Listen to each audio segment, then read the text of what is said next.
सापरा जी, देवेंद्र फडणवीस को सुन भी लेते हैं, फिर हमारे साथ शालिनी जी भी जुड़ गई, उनकी प्रतिक्रिया भी लेंगे। देवेंद्र फडणवीस ने क्या कहा वो भी सुनिए। अशा प्रकारे काही लोक करण्याचा प्रयत्न करतायत। सगळीकडची पोलीस कुमक त्या ठिकाणी पोहोचली आणि पूर्ण सिच्युएशन कंट्रोलमध्ये आहे। महाराष्ट्रामध्ये कोणालाही दंगली घडवू देणार नाही आणि जे दंगली घडवण्याचा प्रयत्न करतायत त्यांना अद्दल घडवणार हे मात्र नक्की। लोक आहेत की जे लोक मागून याला कुठेतरी आग लावण्याचा, त्याच्यामध्ये आगीत तेल ओतण्याचा प्रयत्न करतायत, सगळं बाहेर आणेल। श्वेता शालिनी जी हमारे साथ मौजूद है। श्वेता शालिनी जी, सरकार आपकी है, खुद मंत्री हैं, गृह मंत्री हैं, तो क्यों नहीं सीधे तौर पर बात करते हैं, बताते हैं कौन से संगठन है इसके पीछे, और अगर हैं और मालूम है तो फिर सीधे कार्रवाई क्यों नहीं करते? कार्रवाई कर रहे हैं सुमाइरा जी। मैं पहले भी यही बात कह रही थी। देखिए, 300 लोगों पर एफआईआर की गई है, लगभग 45 लोग आज गिरफ्त में हैं और भी आपको सख्त कार्रवाई करती हुई दिखेगी सरकार। दूसरी, बहुत सारे प्रश्न उठाए जा रहे हैं इंटेलिजेंस के ऊपर। मैं आपको बता देती हूँ कि ये संयोग नहीं, बिल्कुल प्रयोग था। एक ऐसी एजेंसी है। किसका प्रयोग है? कौन कर रहा है? कौन कर रहा है? ये एक ऐसी एजेंसी है। देखिए, कर्नाटक में क्या हुआ, आप बताइए ना। कांग्रेस ने क्या कहा? कांग्रेस ने कहा कि हम बजरंग दल पर बैन डालेंगे। किसकी प्रतिक्रिया थी वो इसकी प्रतिक्रिया थी कि क्योंकि बीजेपी ने कहा था कि पीएफआई एक टेरर ऑर्गेनाइजेशन है। आज आप देखिए और पैटर्न देखिए, पत्थर कहां से आ जाते हैं। 800 लोग एक साथ एकत्रित कैसे हो जाते हैं? जब वो ऑलरेडी किसी पुलिस थाने में जाकर बात कर रहे थे तो कहीं और पर पथराव शुरू हो जाता है।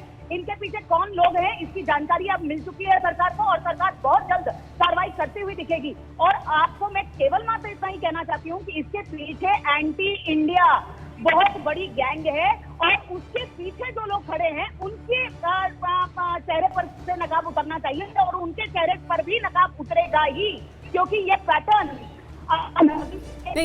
ये पैटर्न। सापरा जी जवाब देना चाहते हैं, पहले जवाब ले लेते हैं, फिर शालिनी जी आपसे समझेंगे कि इतना समय क्यों लग रहा है। इस साल के शुरू में भी हुआ था अहमदनगर में, इस तरह की घटना हुई थी। अगर ये पैटर्न है और कुछ खास संगठन इसके पीछे हैं तो उन पर सख्ती से कार्रवाई क्यों नहीं होती और उसमें समय क्यों लग रहा है? लेकिन सापरा जी, आपकी प्रतिक्रिया, वो कह रहे हैं कि देखिए किस तरह से आप पीएफआई का समर्थन करते हैं तो फिर इस तरह की घटनाएं होती हैं। कनेक्टेड है ये, और 2024 के पहले क्या हम इसे और बढ़ता हुआ देखने वाले हैं?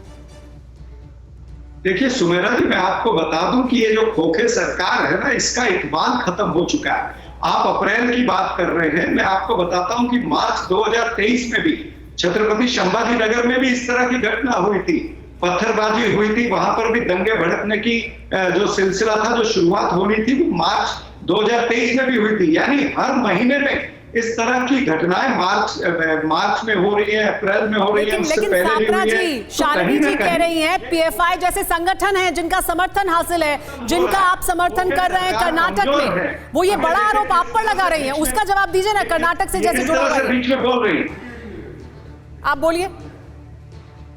नहीं, मेरी बात देखिए, अगर आप मेरी बात पूरा सुनना चाहती हैं तो मुझे डिबेट में रखिए। बिल्कुल, मैं ऑनलाइन बोल रहा हूं, जब मैं बोलता हूं तो आप बीच में बोलेंगी तो मेरी आवाज कटेगी। मुझे इस तरह की डिबेट नहीं चाहिए, या तो मेरी पूरी बात सुन लीजिए। बोलिए, आप बोलिए। हाँ, तो मैं यही कह रहा था, मैं उदाहरण दे रहा था कि अगर इस सरकार के दौरान मार्च में भी इस तरह की घटना होती है, अप्रैल में भी होती है, मई में भी होती है, तो ये नजर आता है कि ये कमजोर सरकार है, ये खोखे सरकार का इकबाल खत्म हो चुका है। और जिस सरकार का या जिस यंत्रणा का इकबाल खत्म हो जाए, लोगों के मन में डर खत्म हो जाए, तो फिर वो राज्य तो वो नीचे की तरफ ही जाने वाला है। ये कितनी ही तोहमत किसी पे लगा ले, ये ध्यान भटकाने का काम करें, पीएफआई, एसडीपीआई, ये तमाम सारी बातें ये कर सकते हैं, इनको अधिकार है टीवी चैनल पर बैठ करके ये बोलने का, लेकिन ये दिशा भूल नहीं होगा।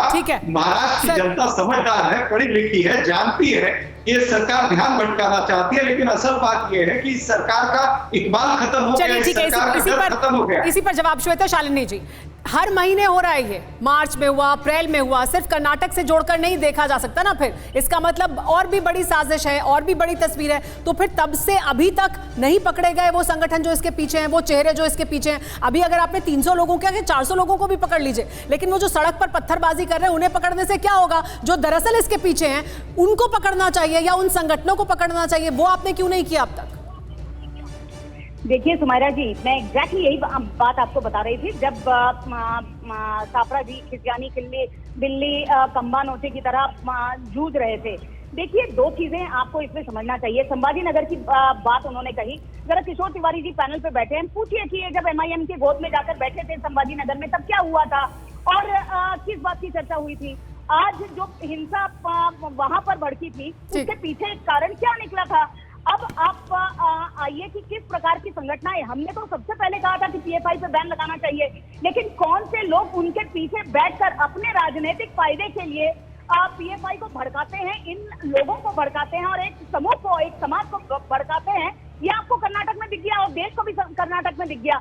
अब चाहे ये ठोका सरकार बोले, चाहे ये कितना भी खिसियाएं, देश को, महाराष्ट्र को पता है कि कौन। लेकिन हम शालिनी जी महाराष्ट्र की तो बात कर ही रहे हैं, लेकिन हम इससे बड़ी जो तस्वीर है उसकी बात भी कर रहे हैं, क्योंकि अब आगे आने वाले 2024 के चुनाव के पहले ये बात क्या महाराष्ट्र से निकलकर बाकी जगह भी जाएगी या बाकी जगहों पर भी अगर कोई पैटर्न है तो देखने को मिलेगा।